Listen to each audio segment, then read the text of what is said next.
Hey, it's good to see everyone. Welcome to church this morning. My name is Mike Hadinger. I have the amazing privilege to be on staff here working with our young adults and life groups and things like that. And I get to share this morning, continuing our retro sermon series. One quick note, the refresh night that we mentioned, it is at 6 p.m. as a slide. We had a mix-up on our calendar, so it's at 6 p.m., not 7, next Sunday night. Come a time of worship and of just being with God. It was a really good time. Last November we did it, and we get to do that again next week. So I'm speaking this week, continuing our retro series, and I actually got to share a version of this message a couple months ago with our men's retreat in October.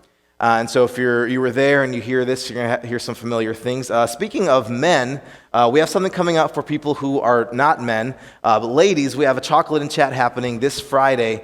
So for our ladies, you're welcome to come to that. Sign up on the website for that. There'll be chatting and chocolates, and that's as far as I know, but it'll be a good time. Pastor Robin's leading that, so you are welcome to that. And actually today we're going to be giving away a little bit of chocolate in honor of that happening this weekend. So we're continuing retro, and here's the basis for this series is Jeremiah 6:16. And Jeremiah was an ancient prophet, very emotional, intense prophet. His nation was facing a time where they could have gone one of two ways. He was calling for them to turn back to wise ways and follow God, and unfortunately they refused. And so Jeremiah had this message, and here's our core verse where our series comes from. This is what the Lord says: "Stand at the crossroads and look. Ask for the ancient path. Ask where the good way is and walk in it, and you will find rest for your souls." So Jeremiah is imploring the people, saying, hey, look back at what our ancestors did before us. Look back at what people of wisdom and character did before us. Let's choose that way. Let's learn from their mistakes and learn from their good decisions. Let's go in that way. In the same way, that's what we want to do, is we want to look back. You know, the early church started, it was a couple dozen people in a room somewhere after Jesus' death and resurrection, and within 100 years, the world looked different. Within 300 years, just a couple generations, literally the entire landscape of the world was changed from a couple dozen people in a room. So what did they do? What did they do differently? What did they do right, wrong? What can we look back and use their wisdom to help us navigate, crazy times, right? Like life always has places where you can make decisions, but here, especially in our world, our country, and your lives, we want to use their wisdom, use some of the characteristics that they had and they used to give us wisdom and help us move forward. That's what this sermon series is all about, is going retro, looking back at what they did. Now this week, it is, disclaimer, it is a little bit of a heavier message. I want to share it with humility because it applies to me 100,000,000% as well. We're talking about a few themes that are a little more mature. If you have kids in here, I just want you to be prepared for that, talking about some abuse and things like that. So I just want you to be prepared for that. But man, we have a problem, in our culture, in our church culture. Just in the last 5 years, I'm not going to say any names, but just in the last 5 years, there was a very prominent pastor of a mega church, and had alcoholism that was hidden, and he didn't deal with it. Pretty soon, the alcoholism took over his life, and he lost his marriage, he lost his position, lost his church, and he was done. It was a public, shameful fall.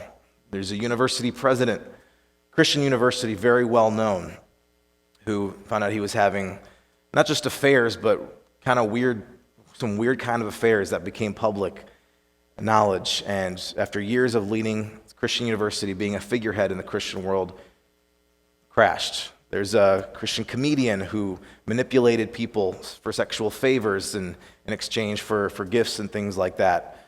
There's a prominent pastor, another pastor that fell into, I don't know the whole story, if it was just a mistake or abuse or what, but got sexually involved with other people, part of the church that weren't his spouse, and his ministry came crashing down. There's another international ministry leader, well known for years and years, 40 years of ministering, and built a multinational corporation with hundreds of employees. Found out that he sexually abused and manipulated women underneath him, giving them favors and manipulating them, and just horrible things like that. I don't know about you, that makes me angry. It makes me upset. I don't know who reads a story like that and is like, Yes. And I guess if you hate Christians or hate God, maybe, I don't know, but if you're here, that should not excite you. That should be really troublesome and worrisome that we constantly, continually have Christian leaders and heroes continually to fall shamefully. And that's the problem I want to talk about today.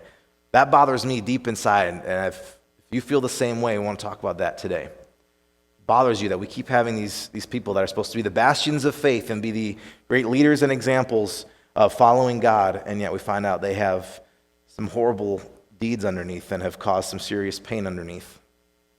So with that being our intro, like I said, it's a little heavier message. We'll talk about that. And the thing is, I know our young people today, our Gen Z people especially, they are so open to spirituality.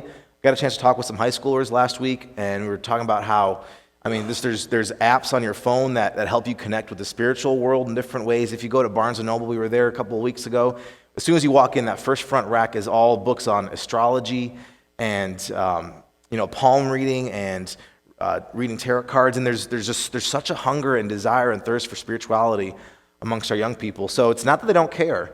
They're looking and knowing that something is real beyond just what we can see and touch. There's something deeper. They recognize that, but yet trust and attraction to church and religion and institution is as super low, all-time low in America. And so there's this desire for spirituality, be it a complete distrust and a disconnect from things like church, things like you put the term Christianity over it. And so that is an issue. We want people seeking God, but yet not to do it on their own, but do it in the right community. So if you want to be part of the solution, like I do, if you want to be an example for our younger people here today where you're going to live a life, you're going to make some mistakes, but not where it turns into a complete crash and not leave them disillusioned, I want to be part of that solution with you. That's what I want to talk about today, talking about integrity. Integrity is our characteristic for today. And my dad taught me that integrity means you're the same person when no one's looking as when everyone's looking, right? There's no parts of you that's hidden or different. You're not keeping anything different, but the entire part, the entire whole is sound. When a building has integrity, it means it's going to hold. Every part of it is strong and is secure. We need integrity. We need integrity in our life. And look, I don't think, we'll talk more about this too, but I don't think any of these leaders that we talked about, I don't think any of them had any evil intentions. I really don't. I don't think they planned to gain power in order to abuse people. I don't think they planned to gain power so they could then abuse alcohol secretly. I think they had pure hearts and loved God and loved people, but something in there was cracked and broken, and it wasn't addressed, and it grew, and it gave them a lack of integrity, and something caused the entire thing to collapse. So integrity, we need integrity today. It's what I want to share, talk about. Look at how the early church had it, why it's so important. So here's where we're going. This message overall is a warning, all right? It's a serious, more somber, serious message. This message is a warning, right? There is going to be a little bit of an uplift at the end, but hey, I want to say, hey, let's be aware. Let's wake up. These things can't keep happening, right? These things where people in Christian authority keep hurting others below them, that has to stop. That's not Christ-like. That's not what God has called us to be. So let's stop that. So this is a warning today, right? So we're starting with the warning. The whole message is kind of a warning. Now, Pastor Kevin showed us some great warning signs a couple weeks ago. I have a few more to show us. Let's look at some great warning signs. Hopefully, this message is a little more effective or I guess equally effective than these are. I'll say, hey, at least the church is recognizing articles of value should not be left on seats while receiving Holy Communion. Now, Catholic churches, other churches, people will leave their seats to come up and get communion and go back. So if you're warning people not to leave your stuff in chairs, at least you recognize awareness is the first step to having a problem, right? Or to solving a problem, I guess. All right, what's another one we got? I'm not sure who looks more excited in that picture, but I guess that's a pretty effective sign. If you see that, you're like, okay, I'm going to stay away from any angles right now. All right, let's go to our next one. Do not touch. Not only will this kill you, it will hurt the whole time you are dying. Yeah. No big deal. Maybe I don't want to go through that then. And then one more to show us that people often ignore warning signs. This is in England. For a more efficient service, please alight at the next stop where a team of heavily drugged sloths will drag you to your next destination. So I think, yeah, a little bit of a joke there. People don't really read these signs anyway, but so that's what today is, but a little more serious. Today is a warning sign. I say, hey, pay attention. There's something here. I don't want it to be my words. I want it to be the Spirit, God's Spirit talking to us today. So here's the main point. If you walk away with one thing, if you walk away with anything, it's this point right here. There's no one so virtuous you cannot break. Here's our warning today. There is no one so virtuous you cannot break. I said, I know these people had good intentions, and there's so many more examples you can look at. Pastors, leaders, figureheads. I'm sure they had pure hearts at some point. They desired and loved God. They loved people. But guess what? They weren't so good. They weren't so holy and pure that something bad couldn't happen. In the same way, for us, there's no one so virtuous you cannot break. It doesn't matter how good you think you are, how well you've done for the last 20, 30, 60 years, how long you've been coming to church. And I applaud those who do. If you've been faithful and serving, thank you. We need people like you. But let's be aware that there is no one. It's not on our own virtue. It's not on our own effort that we stay good. Right? There's no one so virtuous we cannot break. And honestly, we see the same thing in the story of the Bible. The Bible is 66 books, but it's one story that points to Jesus. And throughout that story, it reveals who God's people are. And what it reveals is that God's people are morons for the most part.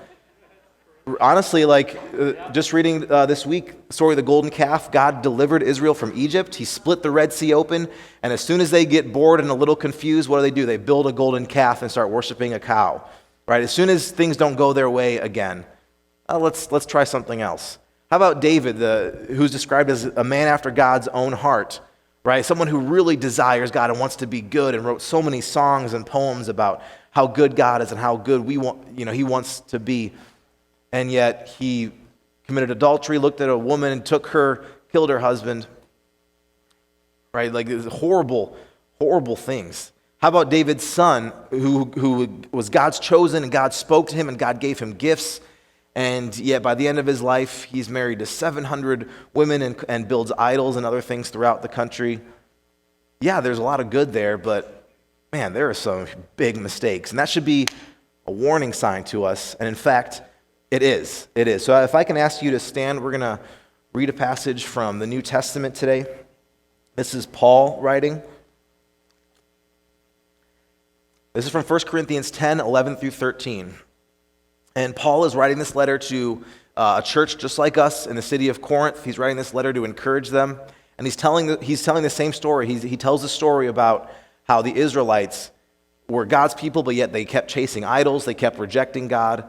And he says, these people were not smart. They weren't doing it the right way. And then he says this: these things happened to them as examples, were written down as warnings for us. So if you think you are standing firm, be careful that you don't fall. No temptation has overtaken you except what is common to mankind. God is faithful. He will not let you be tempted beyond what you can bear. He will also provide a way out so that you can endure it. This is a warning to us. And actually, the Message version, which is a modern version, it takes the Bible and it puts it into words, modern language and phrases. It says it so well, if I can read that version as well. Here's what it says in the Message version. These are warning markers written down so we don't repeat their mistakes. Let's not repeat people's mistakes. We are just as capable of messing it up as they were. You and I am just as capable of messing it up as any of them were. Any of these people that maybe we gloat over or like, whether they're in the Bible or from 2 years ago, we're just as capable of messing up. Don't be so naive and self-confident. You are not exempt. You could fall flat on your face as easily as anyone. Fall flat on your face as easily as anyone. But no test or temptation that comes your way is beyond what others have had to face. God will provide a way of escape, and he'll always be there to help you through it. That is good news, at least. That is good news. Man, today is a warning, so I'm gonna ask a prayer and say, Jesus, please let it not be my words and my passion, but let it be your words, changing people's lives, opening up our eyes. Help us live the way you want us to live and not cause brokenness in this world, I ask. In your name, amen. Thank you for standing. You can be seated today. So today's is a warning. There's no one so virtuous you cannot break. That's the main point today. No one so virtuous you cannot break. So looking at where we're going to go today, our roadmap. This is, again, talk about a warning. We started off with a warning. The whole message is a warning.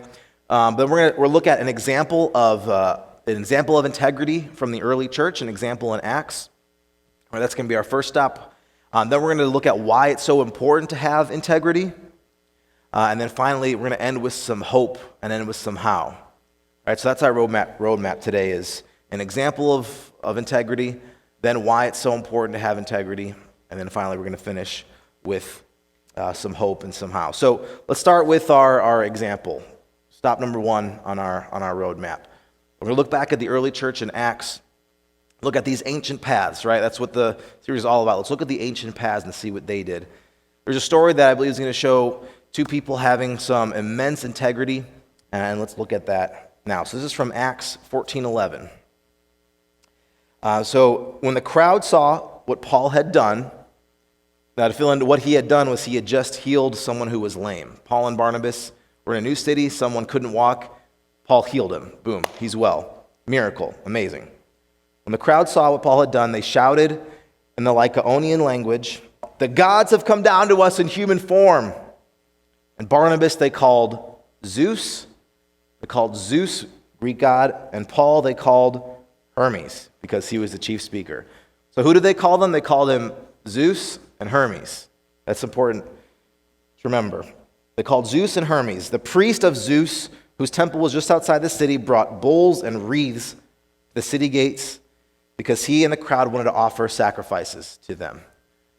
Okay, so a healing happens, which is pretty incredible, that's not something you see every day, but it seems like this crowd is overreacting, right? Like, they go into a frenzy.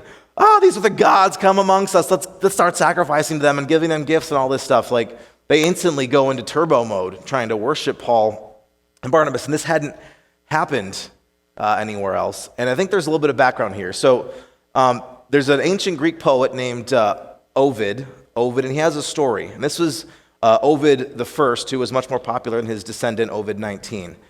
And so, thank you, Wade.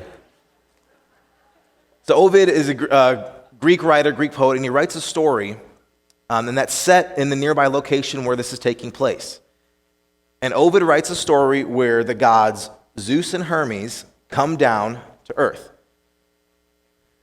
And they come down and they visit houses. They go house to house. And you can't tell they're gods. They look like normal people. In fact, they look like travelers. And they're knocking on doors, and they ask for shelter and food, and every house turns them away. No, no, no, no. Finally, I think the legend is 1,000 houses. They go to a house, and the couple takes them in and gives them food and shelter. I think we have a medieval picture up there of art, what that looked like. Right, they feed them and they shelter them. And finally then Zeus and Hermes reveal themselves and say, "Hey, it's us, we're gods." And then what happens next is kind of crazy. They take them outside and they watch as they then flood the entire valley, and everyone who rejected them is flooded and died. But then they look and see their house, and their house gets turned into this huge golden temple. Right, so that's a story that these Lycaonian people would have been familiar with. A story of Zeus and Hermes coming to earth as regular men, as regular people, and the ones that responded well toward them were blessed and everyone else died. So that kind of makes sense now why the crowd responded so crazily, right? They were like, they had this story in their mind of, we better not miss it. If the gods ever come down to us, we better treat them nice, or they're gonna get us. Like it's not gonna be good.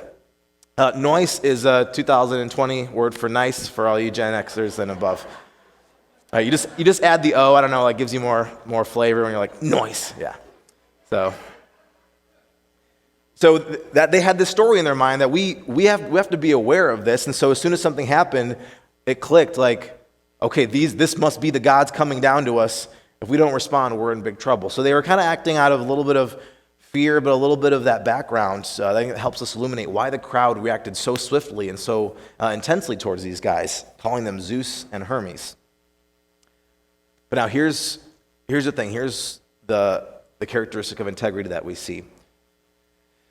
When the apostles Barnabas and Paul heard of this, they tore their clothes and rushed out into the crowd, shouting, "Friends, why are you doing this? We too are only human, just like you." So Paul and Barnabas, they didn't look at each other and chuckle and be like, "Wow, these people are ridiculous. We're not gods." No. Instantly, they tore their clothes, which was the ancient sign of mourning and grief, and they rushed and said, "Stop! Stop this right now. Stop this right now." They shouting, "Why are you doing this? We are only human, just like you. We are bringing you good news, telling you to turn from these worthless things to the living God." To me, that is a telling reaction on Paul and Barnabas. Not only did they not accept their worship, they made sure to shut it down instantly.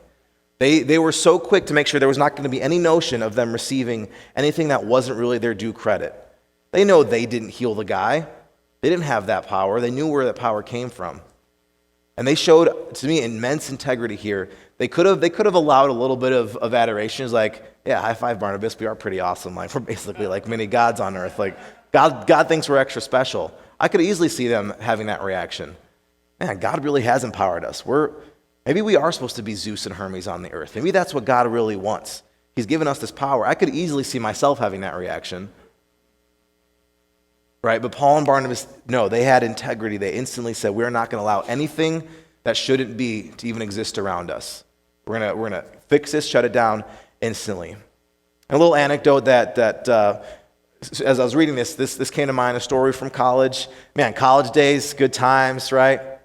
All right, you're 21 and you think you're fully grown, and then when you get 30, you realize, no, you weren't then, and I'm sure when I'm 45, 50, I'll look back at 30 and be like, no, you're still not, like you're not there yet. I guess that's how life is. But a picture of some of my college friends.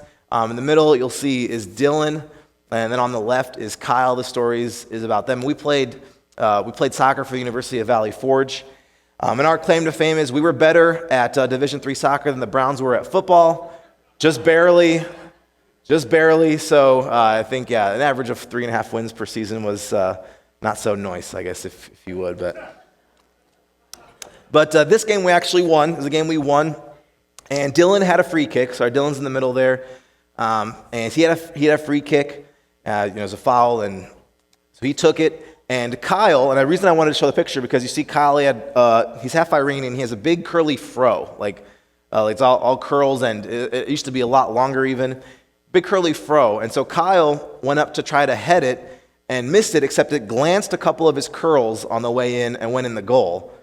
And the statistician credited Kyle with the goal. The rule says if it's deflected by a teammate, I don't know if you can claim deflection based on a follicle, but Kyle was like, I touched it, and the statistician gave him the goal. I'm sure it had nothing to do with the fact that our statistician was Nicole, who is now Kyle's wife, then girlfriend. I'm sure that didn't play any part of it. And then for weeks and even years, the debate raged on who really scored the goal, who finished with the higher goal-scoring total for the year. Actually, I just texted them this week because I wanted to make sure they were cool with me sharing. I didn't want to make either of them look bad or anything like that. And even then, the argument reasserted itself. And so, but Kyle was not as much like Paul and Barnabas as he should have been. He claimed credit for a goal that really he had no power in making happen. Right? The power all came from Dylan. Yes, maybe Kyle grazed it with his hair, with his fro there. But he took credit, he didn't relinquish it, and I know that's not as serious, but maybe if he would have been more like Paul and Barnabas, he would have refused credit for what he knew didn't really come from him, right? Paul and Barnabas, that's what they did. They didn't say, well, here's what I did. I at least, I touched the lame guy. I'm the one who touched him last, right? Like, I get the credit for the healing. No, they instantly knew, this is not us at all. We're not gods. We don't have any special power. We're human just like you. Human just like you. Turn to God. Turn to the living God. Integrity. They didn't let anything seep in that wasn't really theirs to have. They didn't allow anything to be there that they didn't really have a right to. There's no one so virtuous you cannot break. That's our example of integrity from the scriptures there. That's our example. So next we're going to move into why is it so important? Why is integrity, so crucial, so critically important to have? And so to help illustrate this, I need a few volunteers from the crowd. I need a couple volunteers, some brave souls who are good at creating something. Again, so in honor of our ladies' night, I want to give away some chocolates. So either if it's a lady or a guy who has a lady that you can give chocolate to, Any volunteers? I need to see some hands. Come on, older generation, give us an example. I see a hand over here. Was that you, Riley? No, you're shaking your head no now. Come on down. I can't see who that is, but is that Daisy? Come on down, Daisy. We need one more. Come on down. You can go to this one here, and then Daisy, this will be yours over there. Now, before we start, I'm going to have you guys are going to create like a bucket or a cup to hold water in, just so you know that's the contest. So I need to modify yours real quick. Easy. That is an intense hole punch right there. There you go. There's yours, and yours is good. All right. So when we start, you're going to have about 30 seconds or so to create something that can hold as much water as possible. All right. Does that sound like a good deal? So now you thought you were exempt because you didn't volunteer, but no, actually we need full crowd participation. In order to time them, given their timer, we are all going to hum/sing the Jeopardy theme song, right? So they have a little bit of ambiance timing them. Do it for me. Don't let it be awkward up here for me, or do it for Alex Trebek. Right? Okay. So let's all participate. You guys know the Jeopardy theme song. If not, just make some kind of noise. I guess you can do that. So when we start, when you hear the humming, you start. All right. We'll do 2 rounds of it. Ready? Da na na na na na na.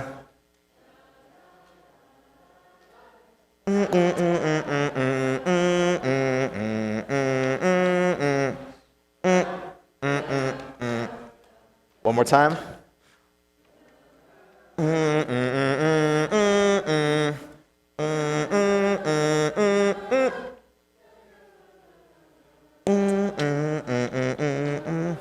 Daisy going with the box form.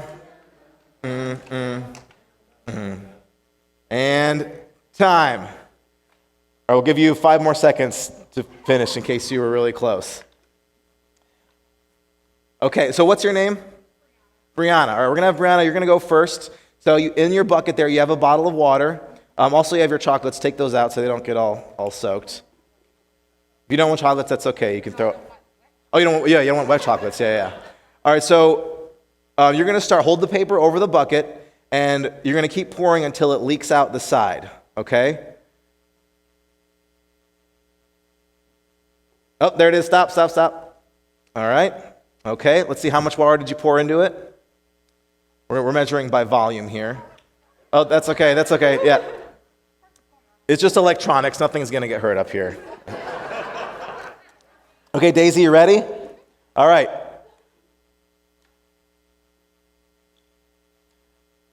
Now, Daisy, I really hope you fail for the sake of my illustration here, but personally, I hope you succeed.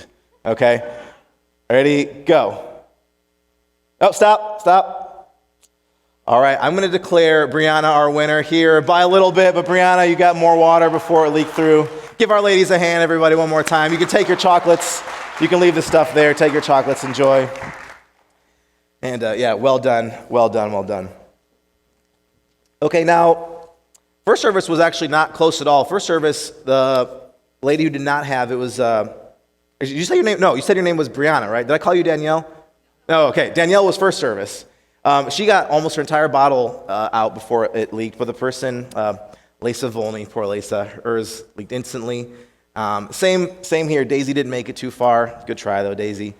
Now, why? Why didn't she do as well? I only took maybe 1.5% of the paper out. Right? Only 1% of the paper was gone, but yet that one little flaw affected the entire whole of it instantly, right? That's the point there. That's why it's so important to have integrity, because one flaw can affect the whole. One flawed piece, even though only 1 or 2% of the paper was affected. I mean, how many holes would you have to punch to get through the whole paper? Probably like 500. Right? So a couple of holes is only a percentage or two, but yet one flawed piece can affect the whole. That's why integrity is so important. Again, going back to some of these failures we hear, even the stories in the Bible that we hear, examples for us. I'm sure King David, we know King David had a pure heart. He loved God. He longed for him. He was mostly good, but yet there was one piece of him that wasn't right, and he didn't guard it. He wasn't aware of it.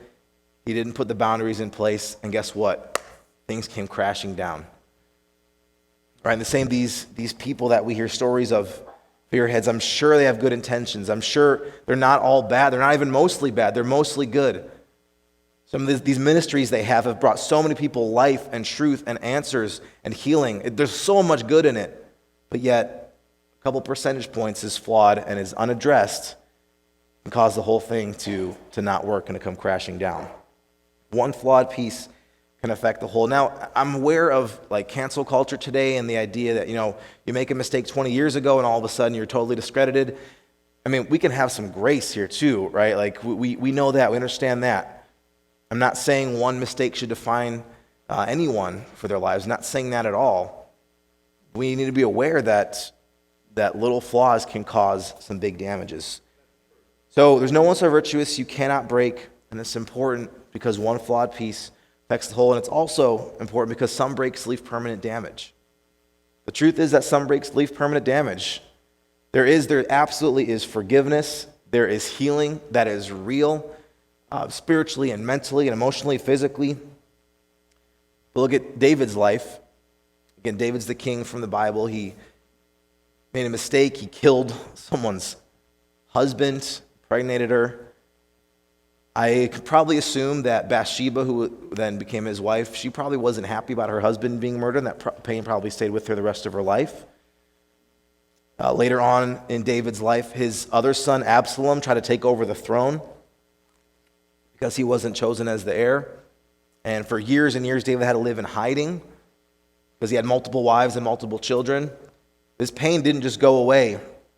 It's not like, we had the funeral for the husband, we're all good now. No, that pain was still there. Some breaks leave permanent damage. I mean, there's an incredibly sad story a couple years ago of a lady who went into what she thought was her apartment, but she really broke into someone else's apartment unknowingly.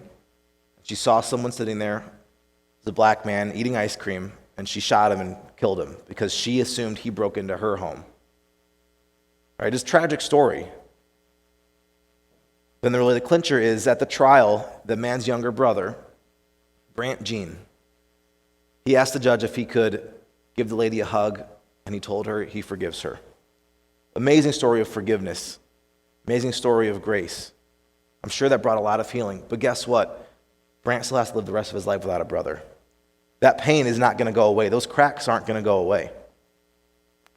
Right? In that moment, something broke. I don't know what was in her heart. I don't know if it was just fear built up. I don't know if it was years of racial profiling. I don't know what, but in that moment, something broke in her. She murdered someone. She killed someone in his own home. And yeah, there's forgiveness. And thank God for people like that young man, Brant Jean, who offered amazing forgiveness. But guess what? That brokenness is going to be there. That pain's going to be there the rest of his life. That emptiness, that hollow of ache not having a brother, that damage is not just going to go away.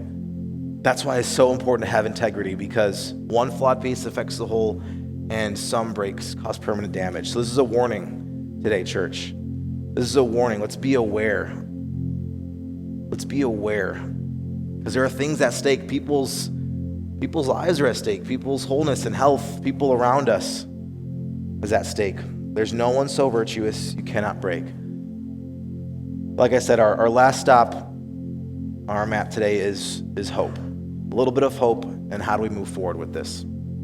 The good news is, even though there's no one so virtuous that you cannot break, there also is no one so broken that God cannot use you. There's no one so broken God cannot use you. That's the good news. That's the good news. So if you're here and this whole message has just been like daggers digging into open wound because you can look back at something with regret or feeling it, I am not trying to do that. I'm not trying to dig more things in and make you feel worse. That's not it at all. Because there's no one so broken God can't use you. You know how crazy God's love is, how reckless God's love is we sing about? David's adultery and that murder there, God used that to accomplish his plan. God used David and Bathsheba. Their next son was Solomon, who God used to carry on the lineage. And God used Solomon to build the temple. God used adultery to build a temple of his presence. Like, God comes in our mess. God joins us in our mess and works his plan through our mess. That doesn't seem very smart to me all the time, but God's a lot smarter and more loving than I am. He works right in our mess. So even if you're looking back and you're feeling that grip, like, I know I've messed things up, I've hurt family, I've I've hurt my record, or your reputation. I don't know what it is. It might be broken, but hey, God can still use you. Like I said, there is healing. Amazing Psalm 51. It's a song of hope and forgiveness where David writes, "Create in me a new heart, God. Please restore the joy of your salvation. Bring this newness back to me, this joy and this heart back to me." And God is faithful to do it. He does it. He forgives and he heals.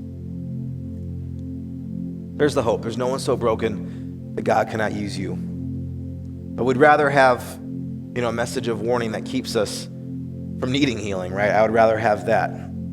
What's the saying? An ounce of prevention is better than a pound of cure, backwards, something like that. Or have some awareness. Let's look back at the ancient paths. Let's see what Paul and Barnabas did, how much integrity they had. They weren't going to accept anything that wasn't theirs. They weren't going to even go there. They weren't going to allow anyone else to go there around them. They had integrity. All right, so how do we respond? Now this is going to seem a little weird, but actually, thankfulness. In order to help us maintain integrity, I think thankfulness is key. And there's, using one more sad but chilling quote from one of these leaders that failed. Some of the victims, they relayed their stories, and they said that he said things when he was trying to get them to do, whether sexual favors, whatever acts, he said things like, "You know what, I need this. This is God's gift to me because of the burden of ministry." Words like that. What is the attitude underneath that? The attitude is, I deserve this. I deserve this. God has given me so much. He's given me this hard ministry. I have to go all over the place and do all this and serve him constantly. I need something else. I need more than just a wife, a spouse. I need more. I deserve this. I need this. Man, so a scary word like that shows the heart there is someone feels like they deserve more than they really should get, as opposed to Paul and Barnabas, who realize we don't deserve anything that's not ours. So thankfulness. I bet if this person was so thankful constantly for their spouse, they wouldn't be looking for sexual satisfaction elsewhere. If they were so thankful for the gift God had given them in ministry, they wouldn't be looking for ways to, alleviate that burden. They were so thankful. And in fact, going back to our passage in Acts, this is what Paul does. Acts 14, 15 through 17. Or Paul is saying, no, don't do this, but turn from these worthless things to the living God who made heaven and earth, the seas and everything in them. He's not left himself without testimony to his goodness. Here's what he does. He gives you rain from heaven. He gives you fruitful seasons. He fills your heart with food and gladness. So Paul says, no. Don't give any of this to us. Turn to God. Why? Because he is so good. Turn to God because he is so good. And if you, like Paul, you know how good God is, you're not going to be looking to take things that aren't yours. You're not going to be looking to satisfy cravings that you don't really need. Thankfulness. He fills your heart with food and gladness. That's why Paul has the security to say that, because he knows who God is. He knows God had given him more than he ever deserved. He knew who he was in God. He knew God's amazing abundance and goodness. He responded to them saying, no, don't do this. Instead, let's give thanks because God is good. So thankfulness today. And if you're struggling with anything infidelity-wise, pornography, anything like that, be thankful for your spouse.